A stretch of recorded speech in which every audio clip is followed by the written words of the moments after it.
Hello guys, welcome all of you to today's PYQ Shot and today's question. Let's begin.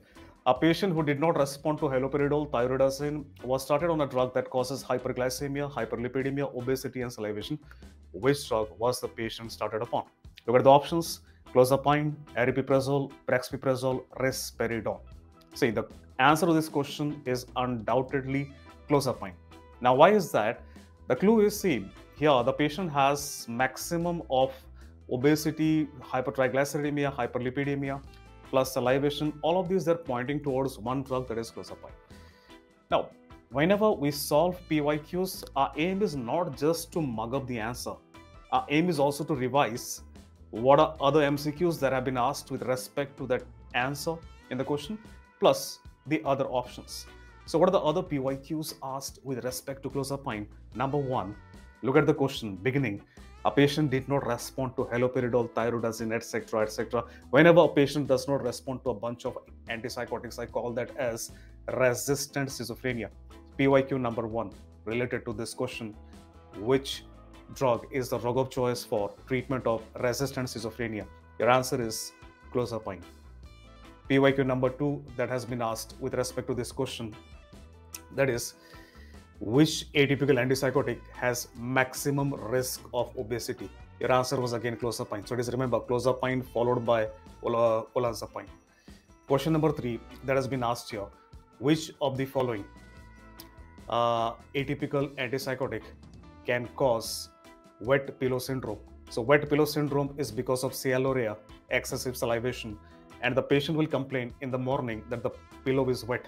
Again, it happens with clozapine. Third, fourth PYQ that has been asked with respect to clozapine: which atypical antipsychotic has least risk of EPS? Again, your answer is clozapine. So I have just now told you four PYQs which have been asked with respect to one drug, clozapine.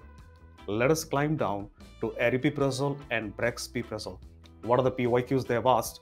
Aripiprazole, brexpiprazole. What they have asked is, which of the following is a weight neutral antipsychotic? This has been asked. Your answer was aripiprazole. So remember, aripiprazole, brexpiprazole, cariprazine, ziprasidone, lurasidone. These are three classes of drugs which are weight neutral. Let us climb down to the last option, which is risperidone. And what have they asked in risperidone? Which of the following atypical antipsychotic has maximum risk of EPS? Risperidone. Second, which of the following atypical antipsychotic has maximum risk of hyperprolactinemia? Again, risperidone. Now, this is the PYQs that I have enumerated to you guys. At last, what's the concept behind all of this? What is the reason? Now, see guys, I've told you this in my lectures.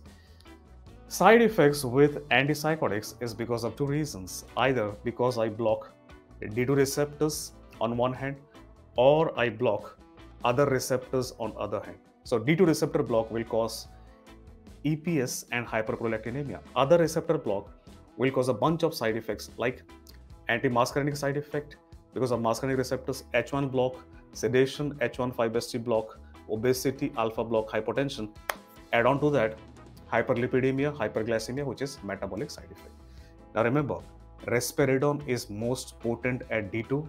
Clozapine is least potent at D2. So maximum EPS hyperprolactinemia, risperidone. So remember, risperidone, risk is high for EPS and hyperprolactinemia. So there's a trick to remember.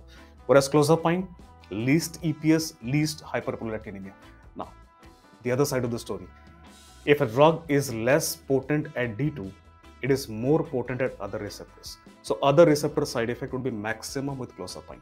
Clozapine causing maximum anti-muscarinic, sedation, hypotension, obesity, hyperlipidemia, hyperglycemia. Everything maximum with clozapine. Finally, the last point, the other receptor block is least, or it is negligible, or it is not seen with the bunch of drugs like aripiprazole, brexpiprazole, cariprazine, ziprasidone, lurasidone. Now, because they do not touch the other receptors, they will not cause obesity. So they are weight neutral. And they won't cause metabolic side effects like hyperlipidemia, hyperglycemia, and other side effects. That is the reason why it's but obvious whenever I want to start treatment for psychosis, I would go for a drug from these drugs which are weight neutral. So guys, that is the PYQ dose for today. Stay tuned for the next PYQ tomorrow.